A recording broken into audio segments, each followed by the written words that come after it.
Why did you decide ultimately not to take the stand? Was that a hard decision for you? Yeah, because he made rulings that makes it very difficult to testify. Donald Trump was finally confronted. Why didn't you testify? Why didn't you testify after saying again and again and again that you would testify in your criminal trial? And Trump answered the question with a word salad. I recognize all the words as English words, but they don't make any sense. The guys over at the Midas Touch Network assembled these clips. They are from a WABC interview. Trump is asked, why didn't you testify? See if you can unravel this answer. Mr. President, in the New York City trial, your defense rested its case without you taking the stand. You said you would absolutely testify. Why did you decide ultimately not to take the stand? Was that a hard decision for you? Yeah, because he made rulings that makes it very difficult to testify. Anything I did in the past, they can bring everything up. And you know what? I've had a great past, but anything. But the other thing is, and the main reason, and I don't even mind that. In fact, I like talking about it because we had rigged cases. If you're confused, if you're wondering if these are sentence fragments from different paragraphs edited together, you're right to be confused. This answer doesn't make any sense. New York is out of control, and they can solve it with a good appellate. We won in the incoherent case. He doesn't know anything about what he's doing, and he's totally corrupt. That's a different case. We had that overturned. We had. So why didn't you testify? I don't know what the hell he's talking about. It's incoherent gibberish, and it's a classic Trump dodge. He doesn't want accountability. He always does this. When you just spit out words, as long as they are more or less English words, although they aren't always. Saudi Arabia and Russia will repeat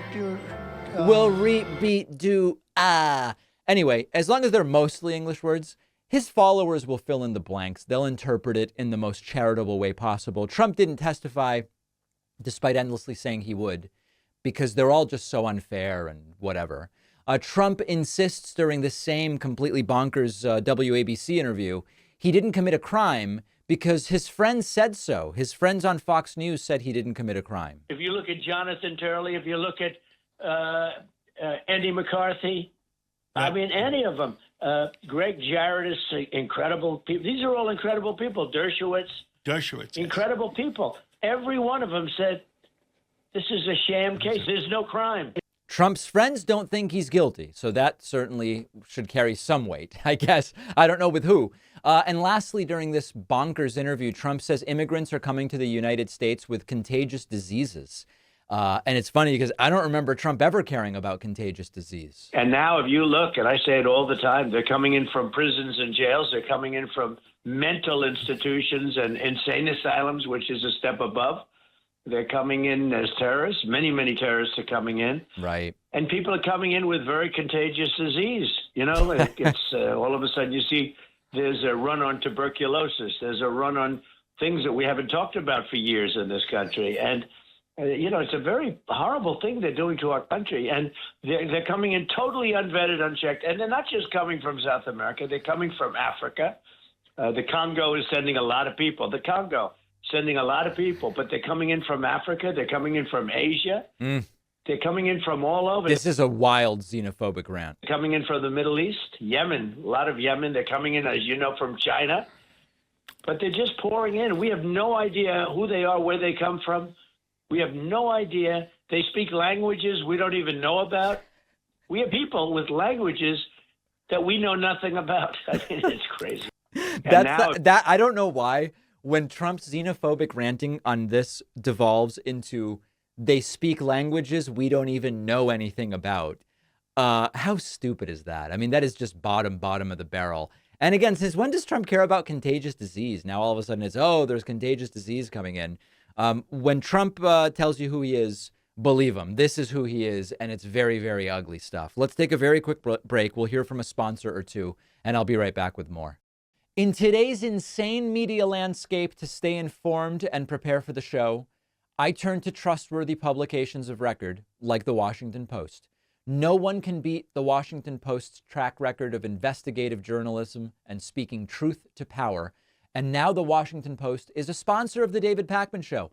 Did you know the Post offers a cool feature for audio lovers like you? You can actually listen to articles in addition to reading them, so you can tackle your to-do list and catch up on the news at the same time. And if you thought the Washington Post only covered politics, think again. You name it, they cover it. Climate and culture, crosswords and cooking. The Washington Post helps you discover a world of surprising stories, important insights, and actionable advice. It's important to me that this show only be sponsored by a reputable news organization like the Washington Post, and my audience needs to stay informed. You really need a daily newspaper to read online to do that. From May 21st to June 3rd, my audience can subscribe for just 25 cents per week for their first year. That's 90% off their typical offer. Go to washingtonpost.com/Pacman. And after June 3, they still have a great deal for you at 50 cents a week. The link is in the description.